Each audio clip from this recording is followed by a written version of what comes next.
Let's take out our Bibles and learn together. There are many things that we could say about the Messiah.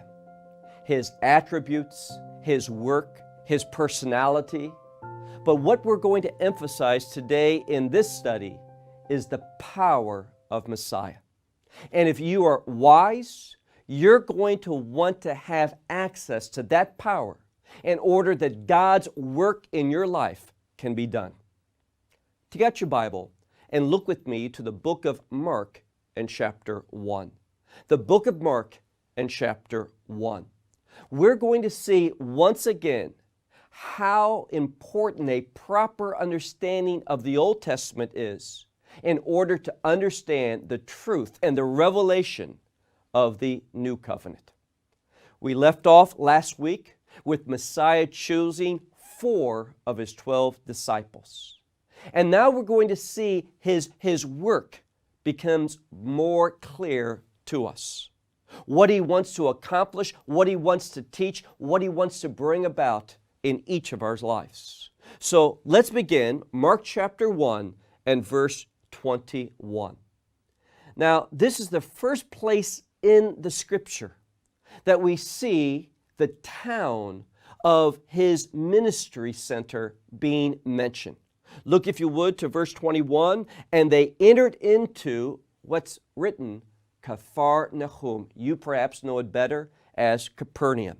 But I want to emphasize the biblical name of this town. First of all, 2 Hebrew words. The Greek simply transliterates it because they want to keep the same pronunciation because of the importance of this place. Kafar is a small village, and the word Neum is related to what? The word Nahum is related to comfort. And this word comfort goes very closely with the person and the work of Messiah.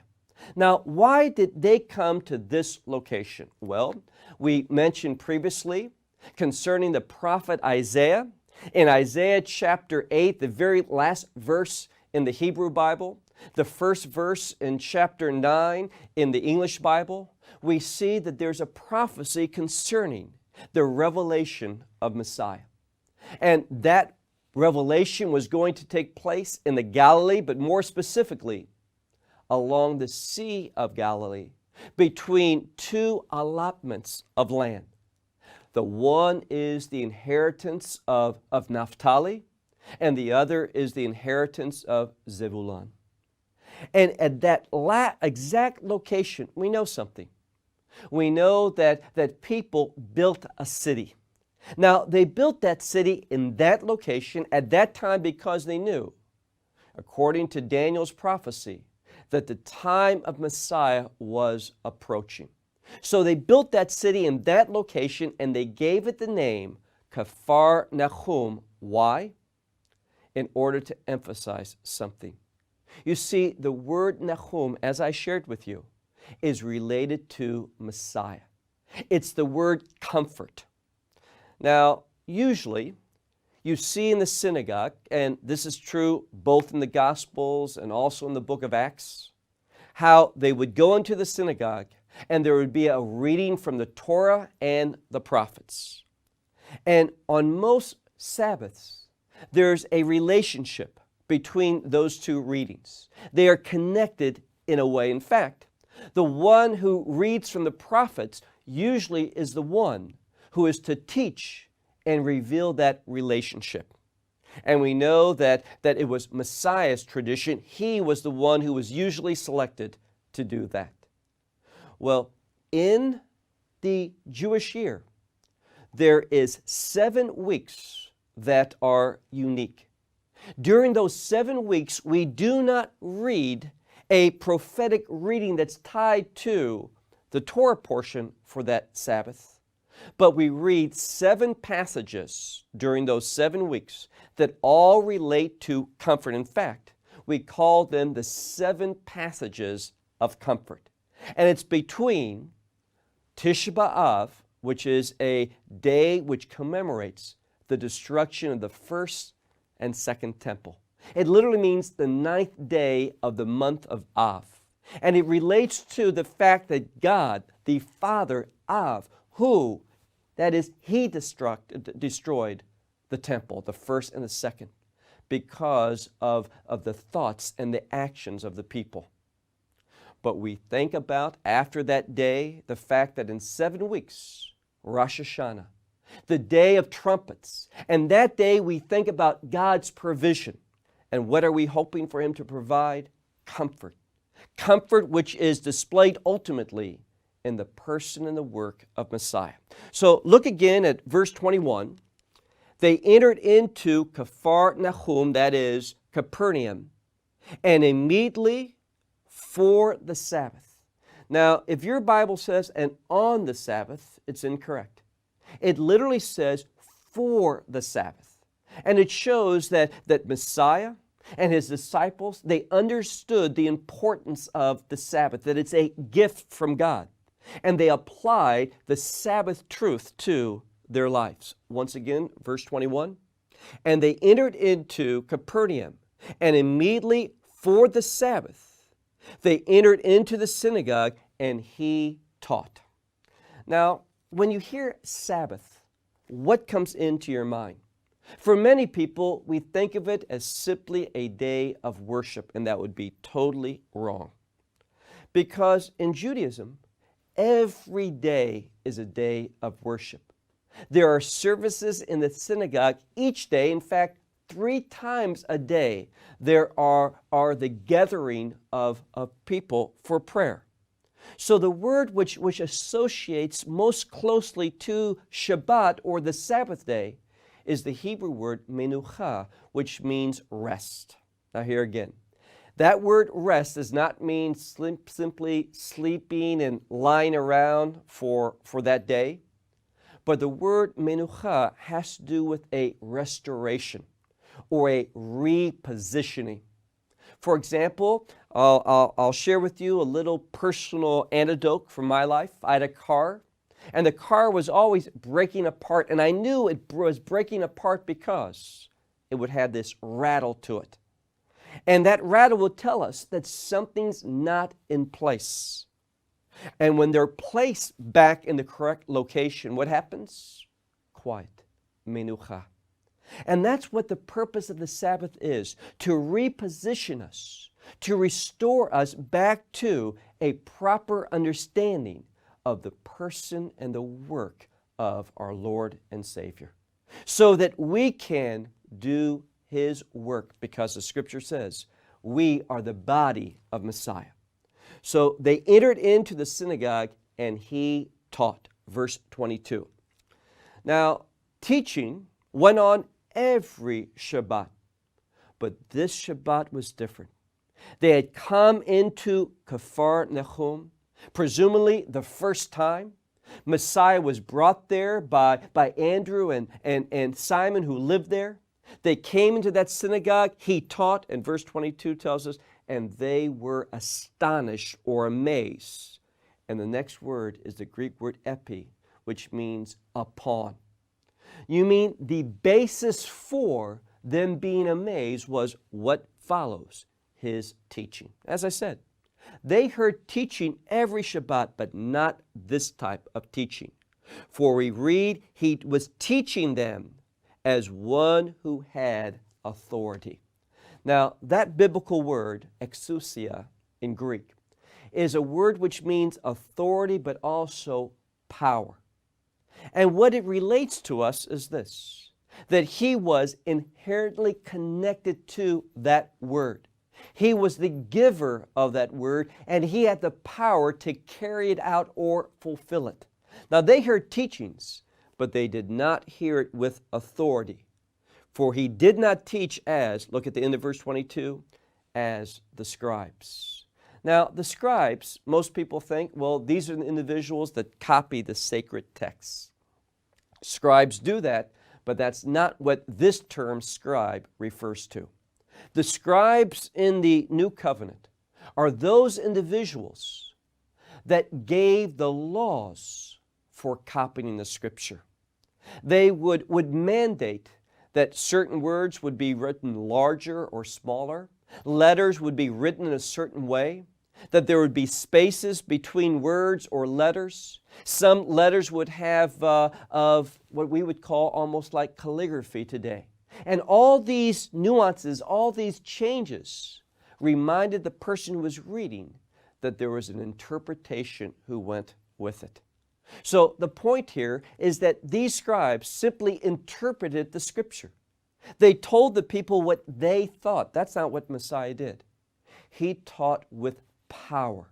He revealed the truth as one who had experienced truth because he was the giver of truth. Verse 23. And immediately in the synagogue was a man that had an unclean spirit. And notice the relationship. Immediately after hearing the teaching of Messiah, what happened? He cried out. Now the Spirit really was crying out through him.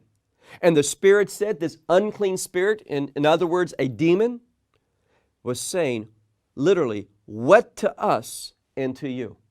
Meaning, it's a Greek idiom, what do we have to do with you? Now, there's several different interpretations of this idiom. But the point I want to make is this.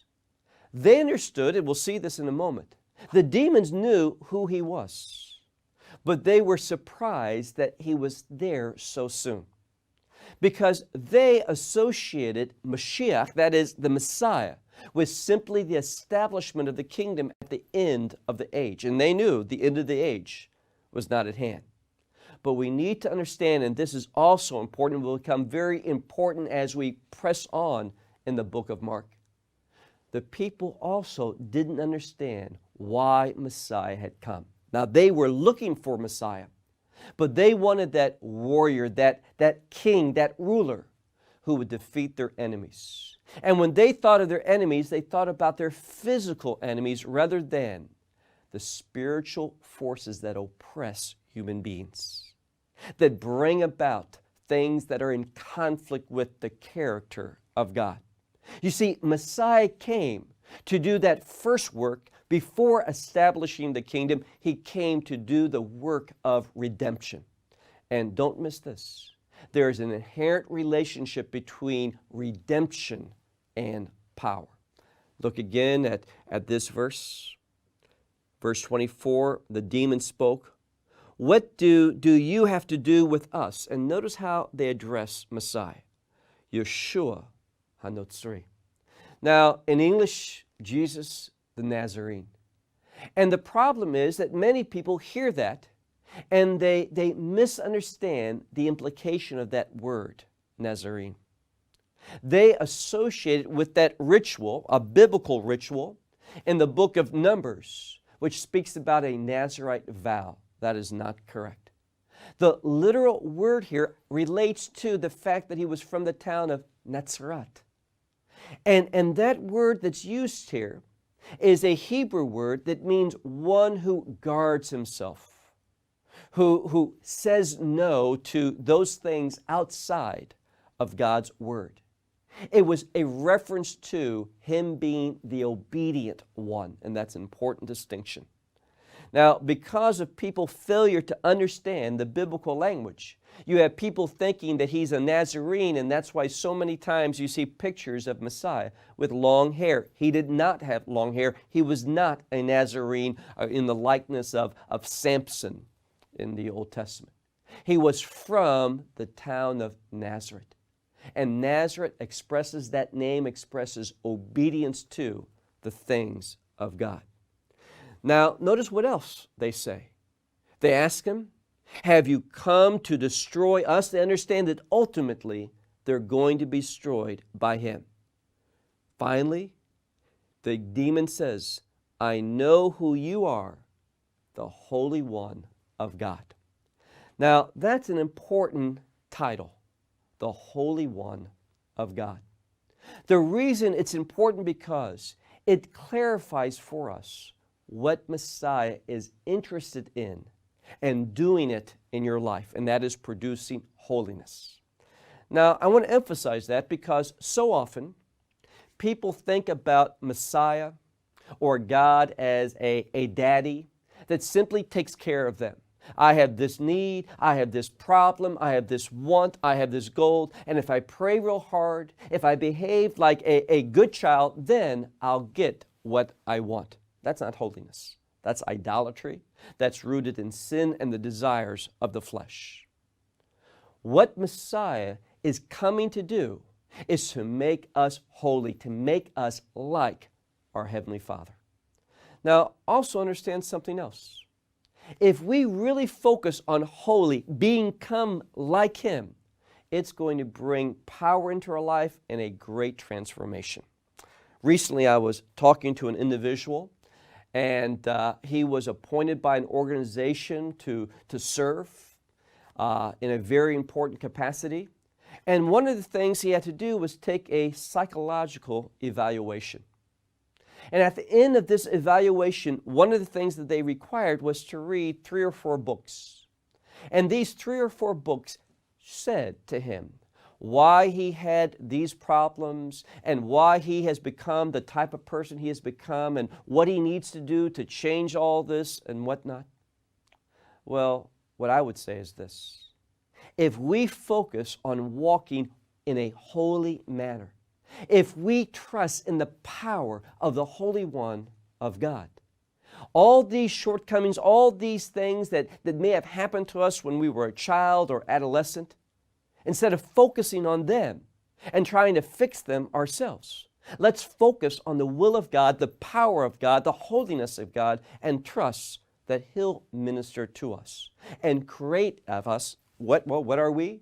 It says in the Scripture that we are the workmanship of God. So He'll create in us what He wants us to be. Verse 25. Now, Messiah said enough to that demon.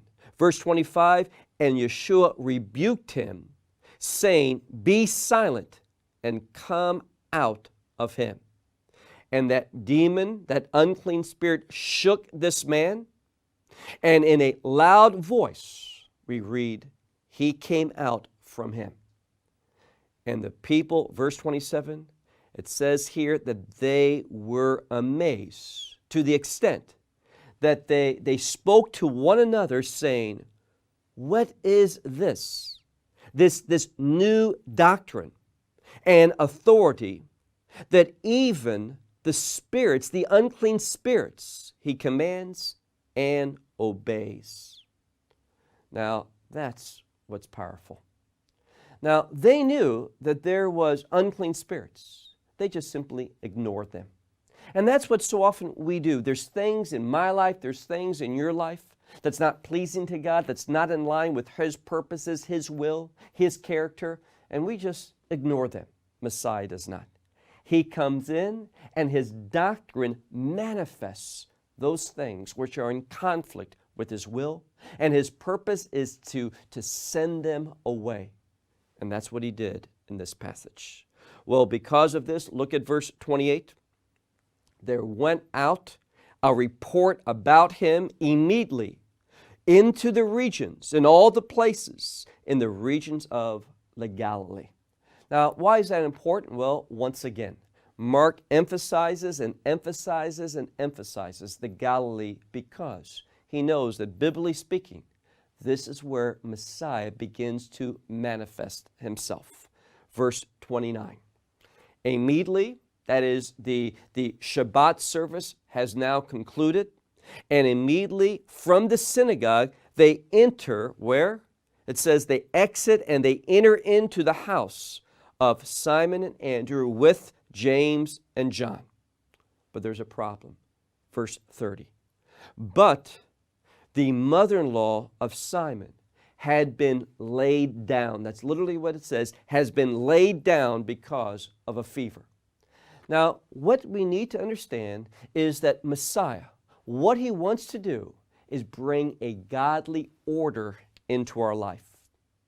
And that involves holiness. Holiness, we've already talked about the inherent relationship between holiness and sanctification. And sanctification always is seen with something being set apart for a specific purpose. Now, he healed a man who had an unclean spirit. But we need to see that his ability to restore, to bring about holiness, to bring about the purposes of God in someone's life is not limited just to unclean spirits, but also to, as we see here, even a sickness, a fever. Look again, verse 30. And the mother of Simon had been laid down by a fever. And immediately they spoke to him concerning her, verse 31, and he came. He responded. He saw a need and he responded to that. He lifted her up. And what happens? He grabs her hand and the fever left her at once. Now, what I want you to see is this. The things that are not holy, that is sin, those things want to keep you down. Messiah, he wants to take hold of you and lift you up. And let me share with you, the only way to be lifted up is by him. If we're talking about meeting God's expectations, walking in his purposes and his plans. Now, I want to conclude this section in regard to Peter's mother-in-law by revealing an important truth concerning the last part of verse 31. And I know that I'm going to be accused of being a chauvinist, but let me share with you this. Biblically speaking, God has a different role for a man than he does for a woman. A woman was created to be a helpmate.